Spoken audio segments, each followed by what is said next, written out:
Hello, this is Miss Upton back again for Chapter 4. So Chapter 4 is titled Abduction. So I'm going to go really briefly over characters and again what has happened so far. So the characters in Chapter 4 are characters that we have already met.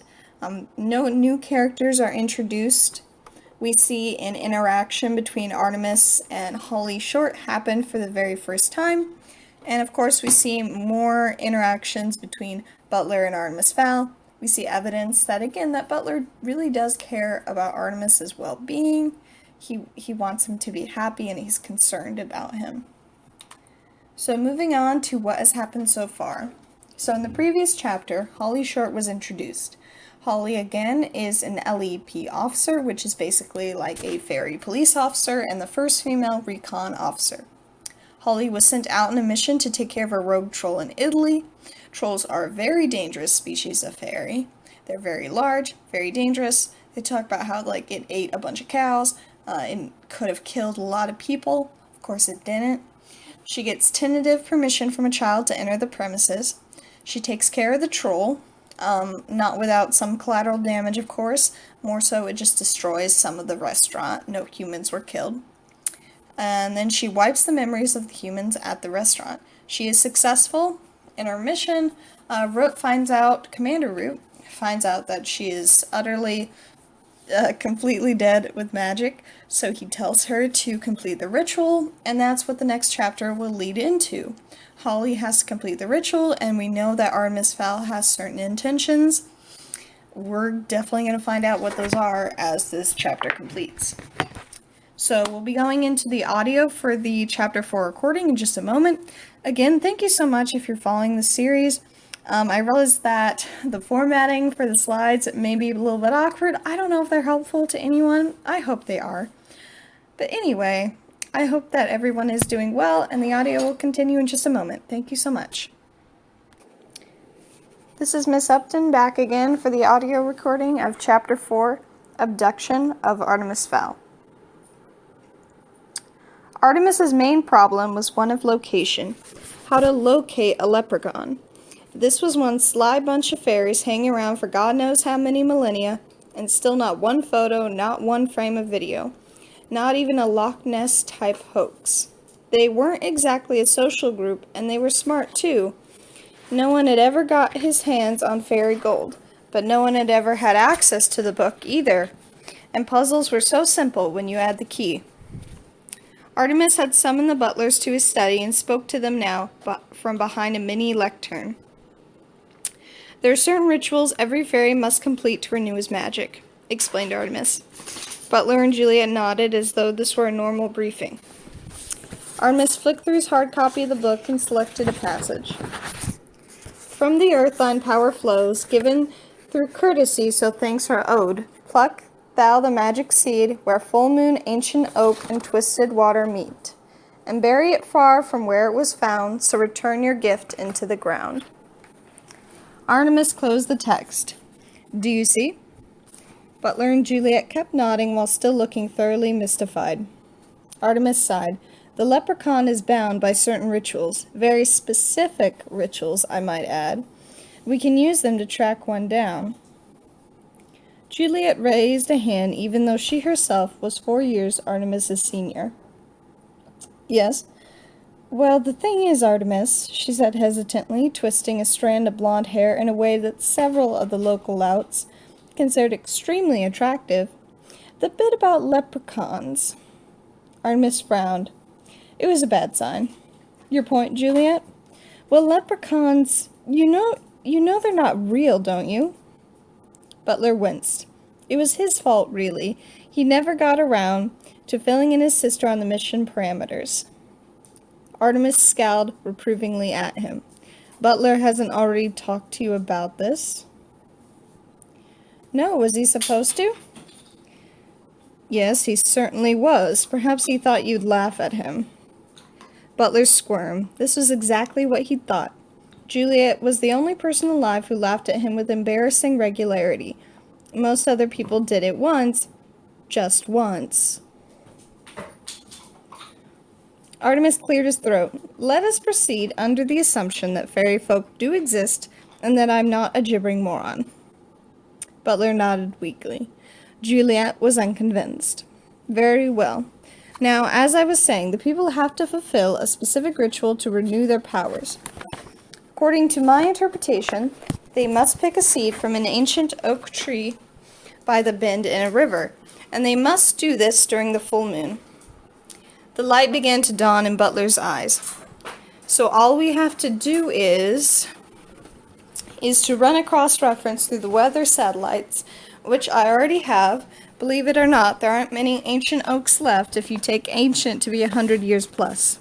When you factor in the river bend and full moon, there are precisely 129 sites to be surveyed in this country. Butler grinned. Stakeout. Now the master was talking his language. There are preparations to be made for our guest's arrival, said Artemis, handing a typewritten sheet of A4 to Juliet. These alterations must be made to the cellar. See to it, Juliet, to the letter. Yes, Artie. Artemis frowned, but only slightly. For reasons I couldn't quite fathom, he didn't mind terribly when Juliet called him by the pet name his mother had for him. Butler scratched his chin thoughtfully. Artemis noticed the gesture. Question? Well, Artemis, the spirit in Ho Chi Minh City. Artemis nodded. I know. Why didn't we simply abduct her? Yes, sir. According to Chi Lun's Almanac of the People, a 7th century manuscript recovered from the lost city of Shishmao, once a fairy has taken spirits with the mud people, that's us, by the way, they are forever dead to their brothers and sisters. So there was no guarantee that that particular fairy was worth even an ounce of gold. No, my old friend, we need fresh blood. All clear? Butler nodded. Good. Now there are several items you will need to procure for our moonlit jaunts. Butler scanned the sheet. Basic field equipment, a few eyebrow razors, nothing too puzzling until sunglasses at night? When Artemis smiled, as he did now, one almost expected vampire fangs to sprout from his gums. Yes, Butler, sunglasses. Trust me. And Butler did, implicitly. Holly activated the thermal coil in her suit and climbed to 13,000 feet. The hummingbird wings were top of the range. The battery readout showed 4 red bars, more than enough for a quick jaunt through mainland Europe and across the British Isles. Of course, the regulations said always travel over water if possible, but Holly could never resist knocking the snow cap from the highest Alp on her way past. The suit protected Holly from the worst of the elements, but she could still feel the chill sinking into her bones. The moon seemed huge from this altitude, the craters on its surface easily distinguishable. Tonight it was a perfect sphere, magical full moon. Immigration would have their hands full as thousands of surface-sick fairies were drawn irresistibly overground. A large percentage would make it, probably causing mayhem in their revelry. Earth's mantle was riddled with illegal tunnels, and it was impossible to police them all. Holly followed the Italian coast up to Monaco, and from there across the Alps to France. She loved flying, all fairies did. According to the book, they had once been equipped with wings of their own, but evolution had stripped them of this power. All but the sprites. One school of thought believed that the people were descended from airborne dinosaurs, possibly pterodactyls. Much of the upper body's skeletal structure was the same. This theory would certainly explain the tiny nub of bone on each shoulder blade. Holly toyed with the idea of visiting Disneyland Paris. The LEP had several undercover operatives stationed there, most of them working in the Snow White exhibit. It was one of the few places on Earth that the people could pass unnoticed, but if some tourist got a photo of her and ended up on the internet, Root would have her badge for sure. With a sigh of regret, she passed over the shower of multicolored fireworks below. Once across the channel, Holly flew low, skipping over the white-crested waves. She called out to the dolphins and they rose to the surface, leaping from the water to match her pace. She could see the pollution in them, bleaching their skin white and giving them red sores on their backs. And although she smiled, her heart was breaking. Mud people had a lot to answer for. Finally, the coast loomed ahead of her. The old country, Aru, the land where time began, the most magical place on the planet. It was here 10,000 years ago that the ancient fairy race, the Dinan, had battled against the demon Formicans, carving the famous giant's causeway with the strength of their magical blasts.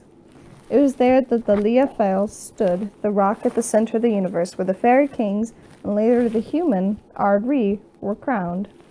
And it was also here, unfortunately, that the mud people were most in tune with magic, which resulted in a far higher people sighting rate than you got anywhere else on the planet. Thankfully, the rest of the world assumed that the Irish were crazy, a theory that the Irish themselves did nothing to debunk. They had somehow got it into their heads that each fairy lugged around a pot of gold with him wherever he went. While it was true that LEP had a ransom fund because of its officers' high-risk occupation, no human had ever taken a chunk of it yet. This didn't stop the Irish population in general from skulking around rainbows, hoping to win the supernatural lottery.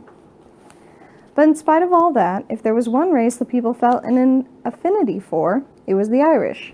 Perhaps it was their eccentricity, perhaps their dedication to the crack, as they called it, and if the people were actually related to humans, as another theory had it, odds are that the Emerald Isle was where it started. Holly punched up a map on her wrist locator and set to sweep for magical hotspots. The best site would obviously be Tara, near the Lea Fowl, but on a night like tonight, every traditionalist fairy with an overground palace would be dancing around the holy scene, so best to give it a miss. There was a secondary site not far from here, just off the southeast coast, easy access from the air and remote and desolate for land-bound humans. Holly reined in the throttle and descended to 90 yards. She skipped over a bristling evergreen forest, emerging into a moonlit meadow. A silver thread of river bisected the field, and there, nestling in the fold of a meander loop, was the proud oak. Holly checked her locator for life forms. Once she judged a cow 2 fields over not to be a threat, she cut her engines and glided to the foot of the mighty tree. 4 months of stakeout.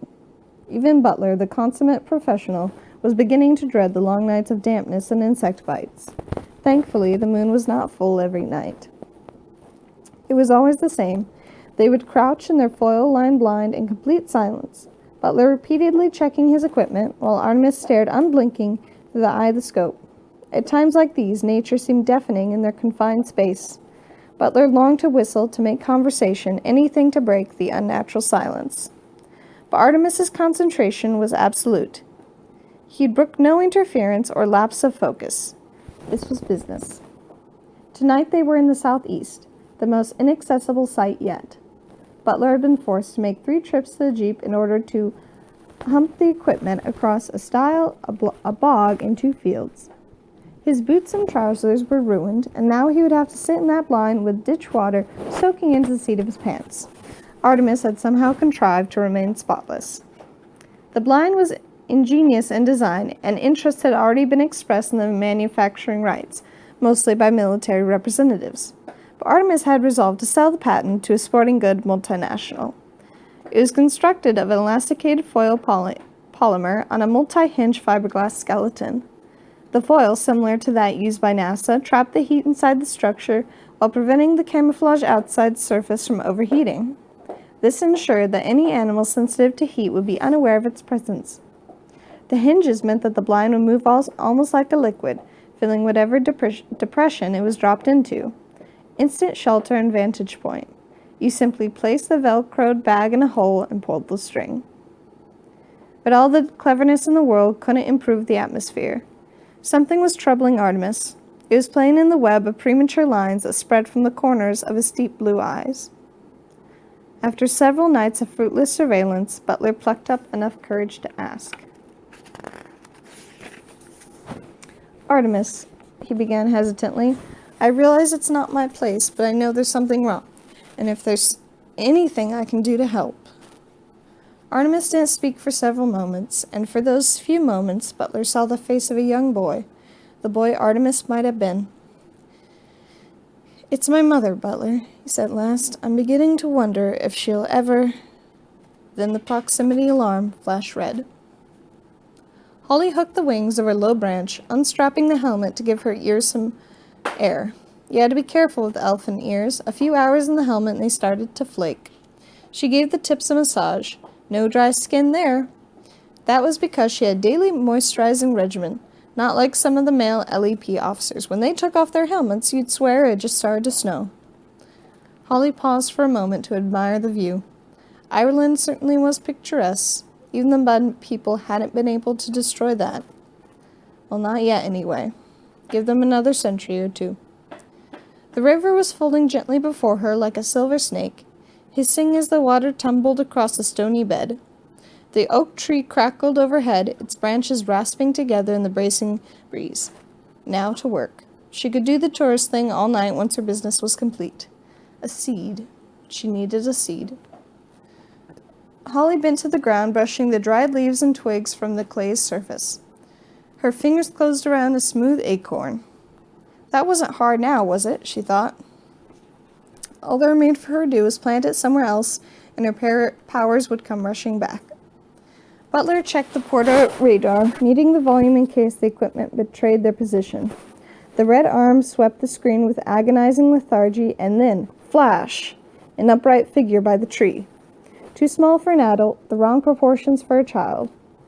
He gave Artemis the thumbs up. Possible match. Artemis nodded, strapping the mirrored sunglasses across his brow. Butler followed his lead, popping the cap on his weapon's starlight scope. This was no ordinary dart rifle. It had been specially tooled for a Kenyan ivory hunter and had the range and rapid-fire capacity of a Kalashnikov. Butler had picked it up for a song from a government official after the ivory poacher's execution.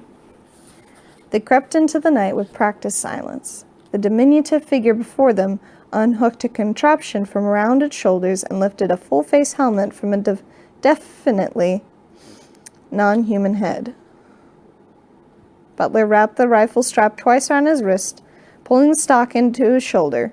He activated the scope and a red dot appeared in the center of the figure's back. Artemis nodded as his manservant squeezed the trigger. In spite of 1,000,000 to 1 odds, it was at that precise moment that the figure bent low to the earth. Something whizzed over Holly's head, something that glinted in the starlight. Holly had enough on-the-job experience to realize she was under fire, and immediately curled her elfin frame into a ball, minimizing the target. She drew her pistol, rolling towards the shelter of the tree trunk. Her brain scrambled for possibilities. Who could be shooting at her, and why? Something was waiting beside the tree, something roughly the size of a mountain, but considerably more mobile. Nice pea shooter, grinned the figure, smothering Holly's gun barrel in a turnip-sized fist. Holly managed to extract her fingers a nanosecond before they snapped like brittle spaghetti. I don't suppose you'd consider peaceful surrender, said a cold voice behind her. Holly turned, elbows raised for combat. No, sighed the boy melodramatically, I suppose not. Holly put on her best brave face. Stay back, human, you don't know what you're dealing with. The boy laughed. I believe fairy. The Chew are the one unfamiliar with the facts. Fairy? He knew she was a fairy? I have magic, Mudworm, enough to turn you and your gorilla into pig droppings. The boy took a step closer. Brave words, miss, but lies nonetheless. If, as you say, you had magic, you would have no doubt used it by now. No, I suspect that you've gone too long without the ritual, and you are here to replenish your powers. Holly was dumbfounded. There was a human before her, casually spouting sacred secrets. This was disastrous, catastrophic. It could mean the end of generations of peace. If the humans were aware of a fairy subculture, it was only a matter of time before the two species went to war. She must do something, and there was only one weapon left in her arsenal. The mesmer is the lowest form of magic and requires only a trickle of power. There are even certain humans with a bent for the talent. It is within the ability of even the most trained fairy to put a complete mind kibosh on any human alive. Holly summoned the final dribble of magic from the base of her skull. Human, she intoned, her voice suddenly resonated with bass tones. Your will is mine. Artemis smiled, safe behind his mirrored lens. I doubt it, he said, and nodded curtly. Holly felt the dart puncture the suit's toughened material, depositing its load of curare and succeon, chloride-based tranquilizer into her shoulder. The world instantly dissolved into a series of technicolored bubbles, and try as she might, Holly couldn't seem to hold on to more than one thought, and that thought was, how did they know? It spiraled around her head as she sank into subconscious. How did they know? How did they know? How did they... Artemis saw the pain in the creature's eyes as the hollow hypodermic plunged into her body, and for a moment he experienced misgivings. A female. He hadn't expected that. Female like Juliet, her mother. Then the moment passed, and he was himself again. Good shooting, he said, bending to study their prisoner. Definitely a girl. Pretty, too, in a pointy sort of way. Sir? Butler was pointing to the creature's helmet. It was half buried in a drift of leaves where the fairy had dropped it. A buzzing noise was coming from the crown. Artemis picked up the contraption by the strap, searching for the source. Ah, here we are. He plucked the view cam from its slot, careful to point the lens away from him. Fairy technology. Most impressive, he muttered, popping the battery from its groove. The camera whined and died. Nuclear power source, if I'm not mistaken. We must be careful not to underestimate our opponents. Butler nodded, sliding their captive into an oversized duffel bag. Something else to be lugged across 2 fields, a bog and a stile.